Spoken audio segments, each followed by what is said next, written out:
Hello students, welcome to our channel. मैं नेहा पांडे।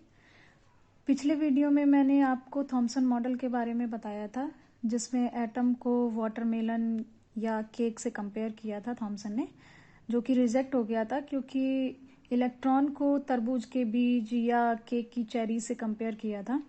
जबकि आप जानते हैं सभी कि इलेक्ट्रॉन जो हैं वो मूविंग पार्टिकल्स होते हैं, मतलब लगातार घूमते रहते हैं। तो इसलिए थॉमसन का मॉडल रिजेक्ट हो गया था। थॉमसन के बाद रदरफोर्ड ने एक एक्सपेरिमेंट किया था जिसको नाम दिया था रदरफोर्ड्स न्यूक्लियर मॉडल।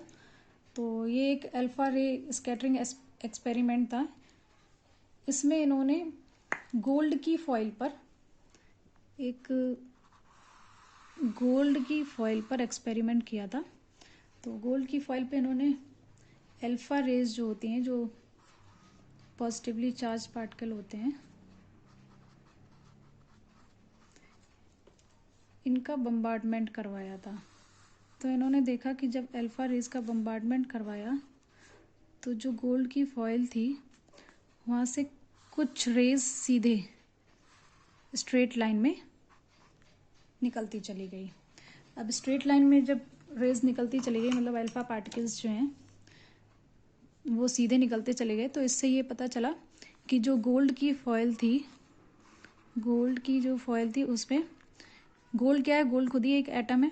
तो गोल्ड की फॉइल में क्या है, बीच में स्पेस है। क्योंकि अगर हम कहीं से कोई चीज़ फेंक रहे हैं तो और वो पार निकल जा रही है, तो इसका मतलब वहाँ पर स्पेस है, खाली जगह है। तभी यहाँ पे जो स्ट्रेट लाइन है ये शो करती है कि बीच में एटम में स्पेस है।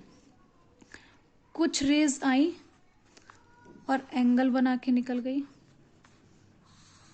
तो एंगल बना के निकल गए, तो इसका मतलब ये समझ में आया कि बीच में कुछ सॉलिड पार्ट है। मतलब एंगल बना के निकल गए, इससे ये पता चला कि बीच में कुछ सॉलिड पार्ट है, ठीक है। और कुछ रेज आके बाउंस बैक हो गई, मतलब कुछ रेज आई और टकरा के वापस चले गए। तो आप देख रहे हैं कि जो अल्फा पार्टिकल्स होते हैं वो पॉजिटिवली चार्ज पार्टिकल होते हैं। अब यहाँ पे क्या है, यहाँ पे आप देख रहे हैं कि रिपल्शन हो रहा है, ठीक है, रिपल्शन हो रहा है। तो इससे आपको ये समझ में आ गया होगा कि जो अल्फा पार्टिकल हैं पॉजिटिवली चार्ज हैं। रिपल्शन हमेशा कहाँ पे होता है, जहाँ पर सेम चार्ज होता है। अगर अट्रैक्शन हो रहा होता है यानी कि अपोजिटली चार्ज। तो यहाँ पे ये रेज वापस आ रही हैं, तो इससे ये पता चल गया कि जो बीच में चार्ज है वो पॉजिटिवली चार्ज पार्टिकल से बना हुआ है।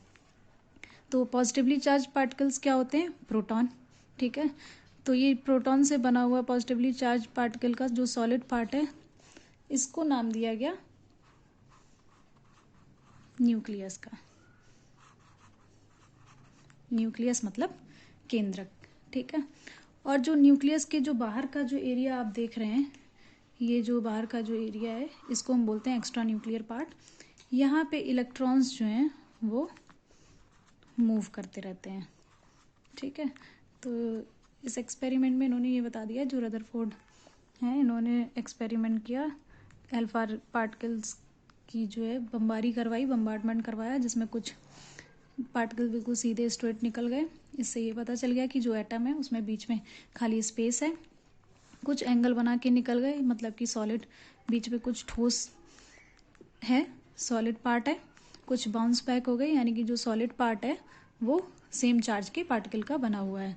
उस सेम चार्ज के पार्टिकल कौन से, पॉजिटिवली चार्ज प्रोटॉन का बना हुआ है, जिसको न्यूक्लियस का नाम दिया गया, केंद्रक का नाम दिया गया। और जो उसके बाहर का जो एरिया है, जिसको हम एक्स्ट्रा न्यूक्लियर पार्ट या फिर अतिरिक्त नाभिकीय क्षेत्र बोलते हैं, यहाँ पे इलेक्ट्रॉन मूव करते रहते हैं, ठीक है। तो ये रदरफोर्ड ने एक्सपेरिमेंट किया था।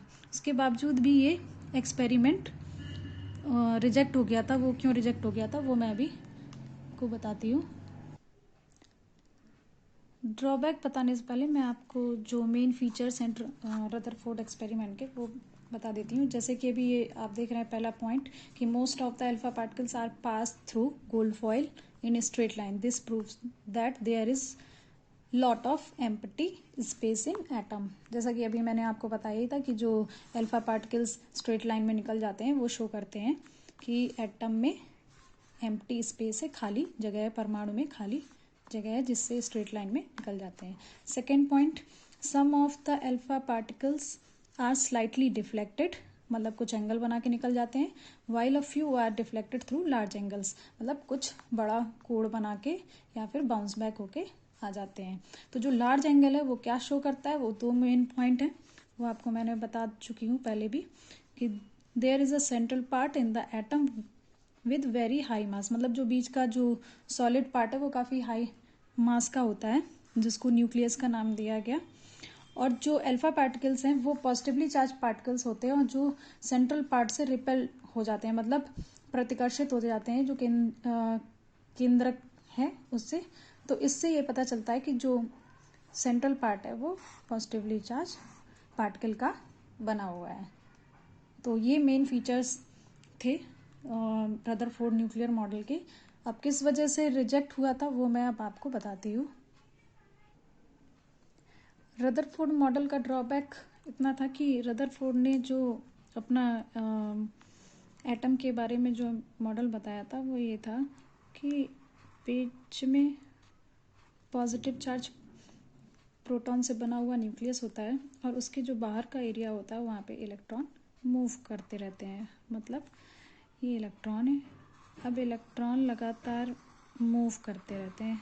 ये रदरफोर्ड के हिसाब से इनका मॉडल था। अब आपको पता है कि अगर लगातार इलेक्ट्रॉन जो है मूव करते रहेंगे तो इलेक्ट्रॉन की एनर्जी जो है वो धीरे धीरे कम होती चली जाएगी, है ना। जैसे अगर आप लोगों को ही बोल दिया जाए कि लगातार मूव करते रहिए तो आप भी थक के बैठ जाएंगे। तो उसी तरीके, और कोई फिक्स प्लेस ना बताई जाए आपको कि कहाँ बैठना है कहाँ रहना है, तो उसी तरीके से यहाँ पे जो इलेक्ट्रॉन है इनको भी कोई फिक्स प्लेस रदरफोर्ड के मॉडल में नहीं बताई गई, मतलब कि किस ऑर्बिट में रहते हैं, किस ऑर्बिटल में रहते हैं, कहाँ किस तरीके से मूव करते हैं, मतलब इनकी कोई फिक्स प्लेस नहीं बताई इलेक्ट्रॉन की। तो इस वजह से ये लगातार मूव करते रहेंगे और मूव करते रहेंगे तो इनकी एनर्जी धीरे धीरे कम होती जाएगी और एनर्जी कम होती जाएगी।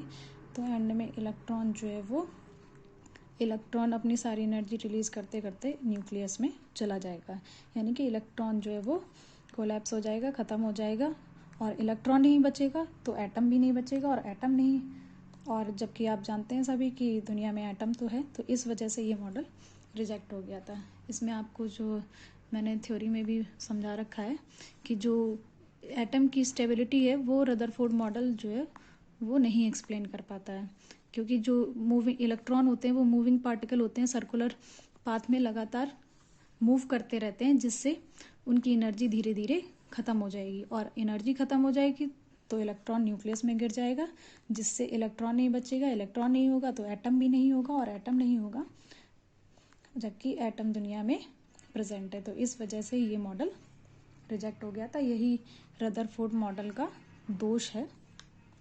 आई होप आपको ये वीडियो समझ में आई होगी सबको।